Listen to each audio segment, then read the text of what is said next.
Hi guys, Arne here and welcome to the workshop.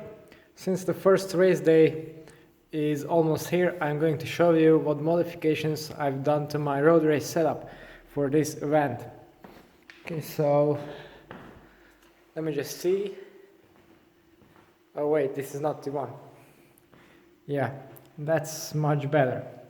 So you have probably seen this bike for a number of times. It's my Trackman 09. And the specific changes that I made for this event are the following. So I'm going to use my deeper wheel set, the 7/8. That's not much of a surprise because it's a circuit with some tough climbs, but they're quite fast, not very steep, and not very long. So because of that, I wanted to go a bit further. So in many of these races, I've experienced that because of the high pace at the front of the bunch, if you want to stay with them, you can't really go slow enough to ever use your little ring.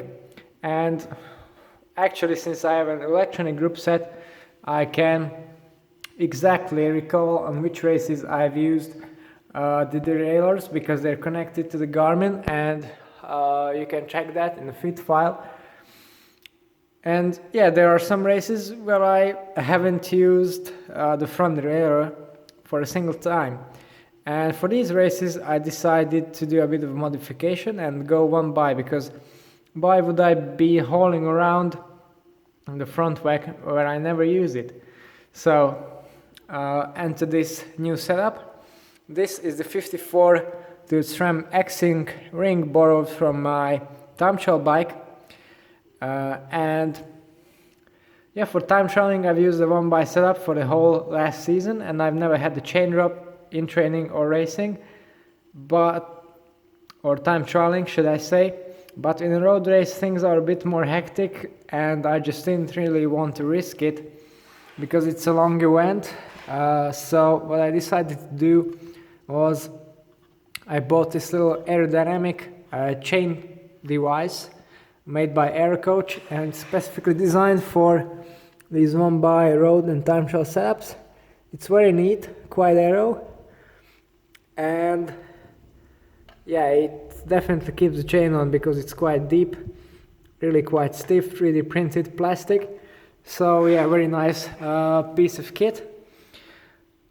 On the time trial bike, as I said, I didn't use that before, but I think I will use this now for every event.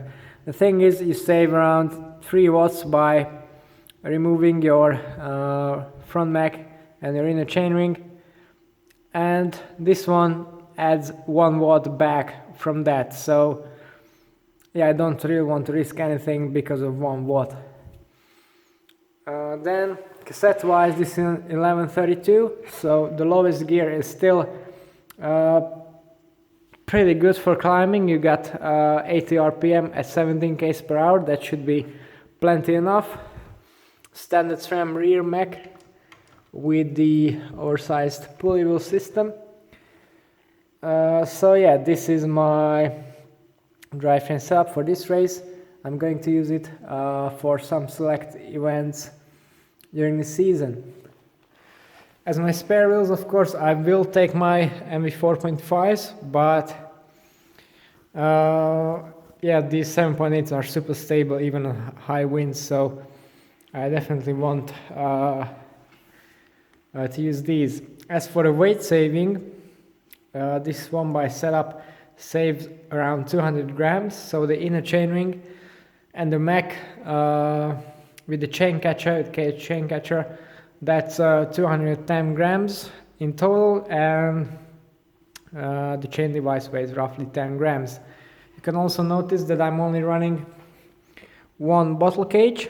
That's because it's still quite cold and it's not a very long race.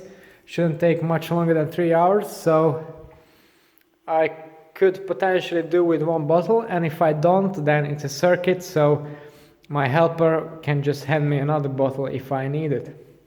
So, and yeah, that's probably a watt or two right there when you only have this bare seat tube. As you can see, the whole area became extremely clean, sorry. So yeah, should be a fast setup, and hopefully will help me to snatch a good position.